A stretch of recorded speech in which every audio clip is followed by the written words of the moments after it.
Mindfulness is the only way to be free. This premise, invitation, mindfulness, balanced, curious, non-judgmental awareness, allowing us to meet experience just as it is on a moment-to-moment level.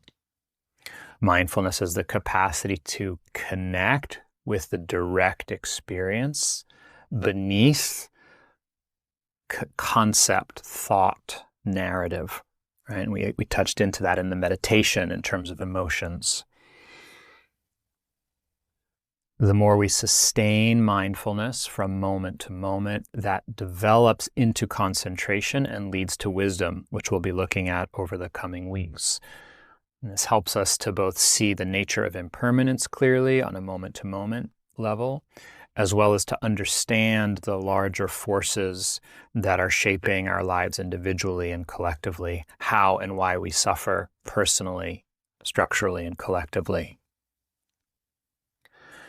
So how do we take this powerful transformative quality and apply mindfulness externally? The Satipatthana Sutta, the foundational text for insight meditation, vipassana meditation, the Buddha talks about being mindful internally, externally, and both internally and externally. So what's the role of mindfulness in meeting this moment historically, what's been called the polycrisis? Some of you are probably familiar with that term, this recognition that we are living through an unprecedented, rapid transition, deconstruction of multiple systems and institutions on both the material level in terms of the environment, food, species loss, as well as in terms of human institutions, politically, technologically. So it's this immense, rapid, overwhelming amount of change. I acknowledged before we started the formal session, some of the changes that are happening here in the United States. And, regardless of one's political position or views, seeing some of the real world effects of the changes the current administration is making, people being deported without due process, funding being cut from programs both here in the United States and around the world that are helping people in need, food, AIDS, tuberculosis, the very system of checks and balances in the government of the United States. It's been the hallmark of our democracy for over 250 years, being called into question, if not overridden or ignored. So there's so much, to be contending with. I listen to the news and just kind of find myself just needing to breathe deeply each story, on NPR that I take in. So I want to talk about how mindfulness supports us to stay present with what's unfolding in a balanced way and leads to wisdom and action in three ways.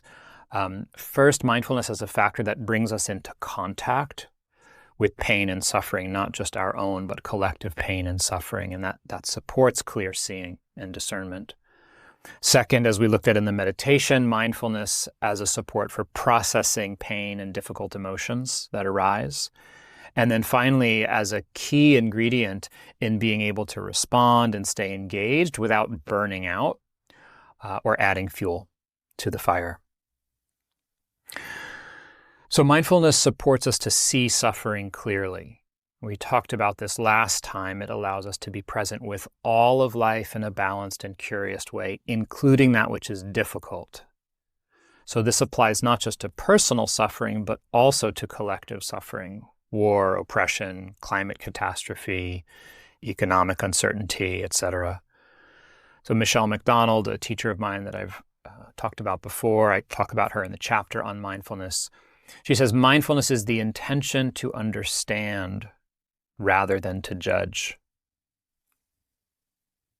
So she's pointing to this fundamental openness of mindfulness to all experience, to just say, what is this? What is happening here? Last time we talked about how dangerous and limiting the proposition of popular mindfulness that it's about stress reduction and feeling good exclusively, how dangerous that is, because it limits the depth of what mindfulness can offer and robs us of its liberating potential. So Krishnamurti, who I also quoted last time, one of my favorite teachings, quotes of his, "It is no measure of health to be well adjusted to a profoundly sick society." And I think that quote really highlights and pinpoints the danger of feel-good mindfulness. Here we are barreling towards a cliff of climate suicide. And it's like, just breathe and be happy. Right? That can't be the purpose of mindfulness, to just be okay with unnecessary pain and suffering, right? So mindfulness is an instrument to engage with and understand and transform suffering, not to just be more comfortable with the way things are. So this is the first point, and the first way that mindfulness can be engaged and support us right now is it's a practice of staying awake to all of life, to be able to meet everything and develop wisdom in how to respond. So can we turn towards and include that which is difficult, painful, scary, overwhelming? So this then brings us to the second point, which is to find a balance with and metabolize the difficult emotions that arise in relation to that. Right? One of the things that I've been noticing, tracking, practicing with myself is this sense of sometimes it feels like being split, other times it feels like being stretched in these sort of impossible dimensions between the immediacy of raising two small children, the demands of that, the joy, the beauty, the wonder of that, moment to moment to moment to moment, right? Whether it's with the kids or just, end of the day, exhausted, doing dishes, making lunches. It's very resource intensive, energy intensive experience. And then on the other hand, everything that's happening. And the implications of that for my children's future. So how do we hold that? How do we not just shut off? So whether we find ourselves like thrust into the middle of what's happening through direct impacts, a brother-in-law who was deported, a neighbor whose benefits stand to be cut, someone who's lost their job, maybe we've lost our job, or whether for the moment we have the privilege of choosing what we're aware of and which areas we touch and when, wherever we fall on that spectrum. How do we meet suffering? How do we meet the information of what's happening?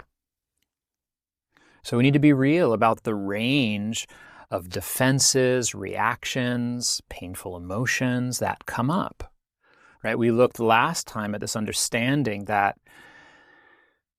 our defense mechanisms, whether it's avoiding, numbing out, distracting, these are not the enemy. They're coping strategies.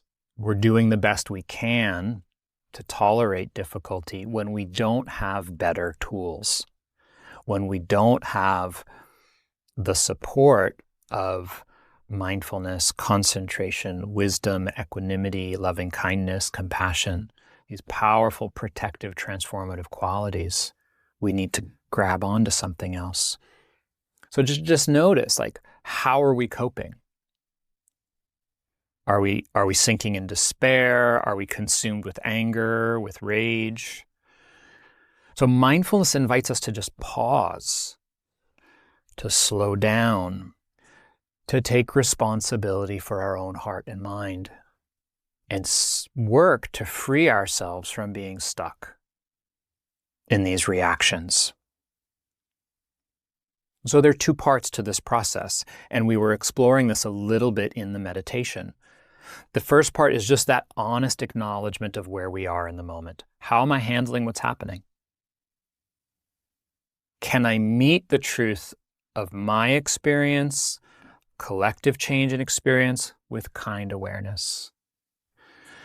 Not to blame or judge ourselves if we're shutting off, numbing out, if we're, enraged with righteous anger, if we're working in a frenzy, but just to slow down and meet what's happening. And just, okay, this is what's unfolding. Right? I feel numb. I feel overwhelmed. I feel hopeless. Whatever it is. This is the first part. It's just this honest acknowledgement. And then there's the work on a moment-to-moment level, when the conditions are right, to be with and metabolize what has arisen. So whether it's grief over loss and harm, whether it's fear about the future, whether it's anger about injustice and violence, there's energy there. There's this raw force moving through us. If we don't attend to it, it's going to be driving us and or destroying us, eating us up from the inside, shutting us down. So one moment, one breath at a time, finding ways to be with, to allow, to let it move through us. So this is the work of being mindful of difficult emotions, metabolizing them. This allows the energy of the emotions to move through us, which then tenderizes the heart. It makes us more open, more sensitive. It empowers us. It's not a one and done. It's a continual process. It's work unfolding over time. So this is the second way, the second area mindfulness supports us. We're going to look over the course of the next month at how the roles that concentration and wisdom play in this process. Concentration, the steadiness of our attention, to stay engaged with something, to see it through, to track something, filtering out the noise. Wisdom, the discernment of what's ethical here, the discernment of how is this functioning? What are the forces at play? How is suffering arising? And then the discernment of what is mine to do.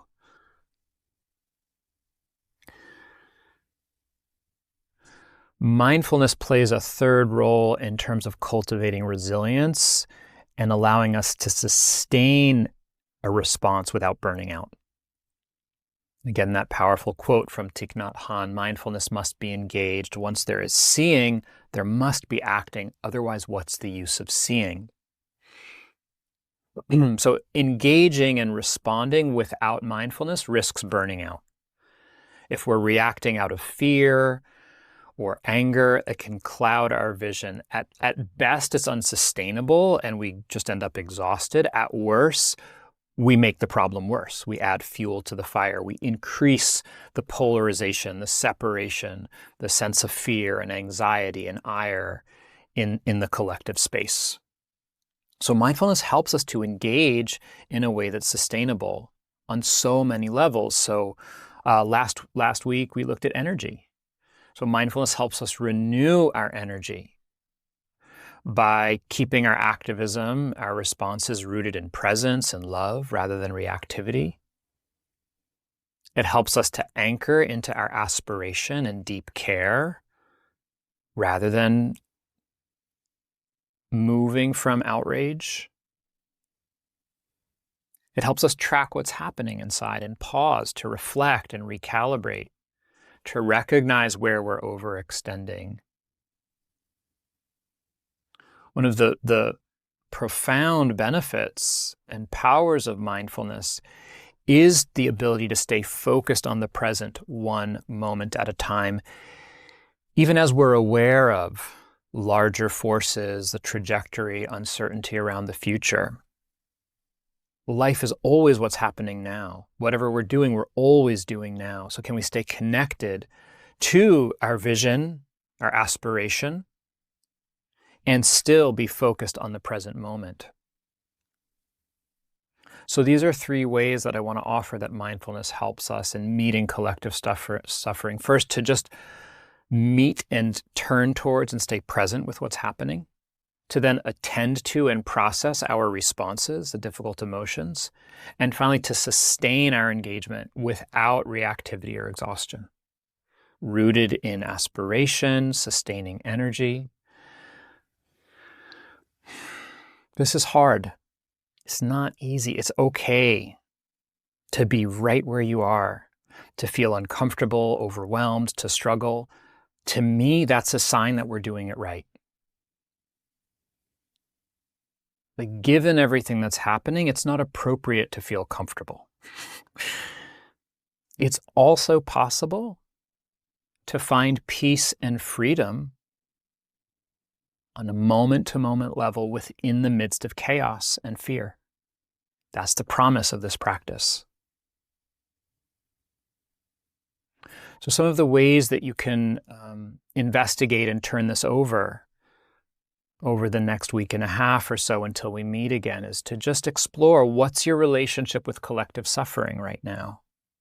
Do you feel powerless, overwhelmed, exhausted, panicked, outraged? How can you begin to acknowledge that truth of how you feel and to turn towards it even the tiniest bit? Can you touch it with awareness just for a moment? How do you attend to it? And then as you look at your response, what's one way you can bring more mindfulness into your engagement with social or political issues? So for those who choose to stay on the call for some small groups, these will be some of the questions we invite you to explore. Lily, could you just put those in the chat for everyone so they have them? And I'll also put them in the session recordings page, these reflection questions, for anyone who wants to return to them. So that's what I have to offer this week, today.